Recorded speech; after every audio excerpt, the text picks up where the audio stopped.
না কালকে ঢাকায় গেছে তাই বললাম একটু সাজুগুজু করে আসি এর মধ্যে সতীন আইসা আমারে কয় রান্না করতে কেমন না লাগে বলছিলাম না যে বেটার বউ আছে তুই তারপরও আমার বাচ্চা এখন তার সঙ্গে বিয়ে শাদী করেছে। আরে এই তো আমি টাকার লোভে করছি তো আমার কত সুন্দর বর বাড়ি লোভে করছি আমি তোর মন থেকে বিয়ে করছি মনটা বিয়ে করো নাই?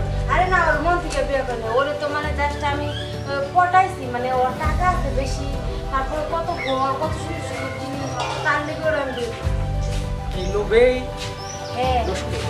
না না না নষ্ট করবো না ও যখন আমার সাথে কথা ঢাকায় গেলাম করবো তো আবার বড় বসে আমার একটু বেশি ভালোবাসে আমি যে কাছে সাইন করতে পারবো ওই কাছে সাইন করে দেবো তারপর দলিলে সাইন নিয়ে সব জায়গা তুমি সব আমার নামে নিয়ে আমি তোমার কাছে চলে যাবো সত্যি বলছো? হ্যাঁ সত্যি বলছি আবার এই কথা কেউ বুঝতে না পারে বুঝতে পারলে কিন্তু কোনো দলিলে সাইন করবো না তুমি তো জানো তোমার আমি অনেক আগে থেকে ভালোবাসি।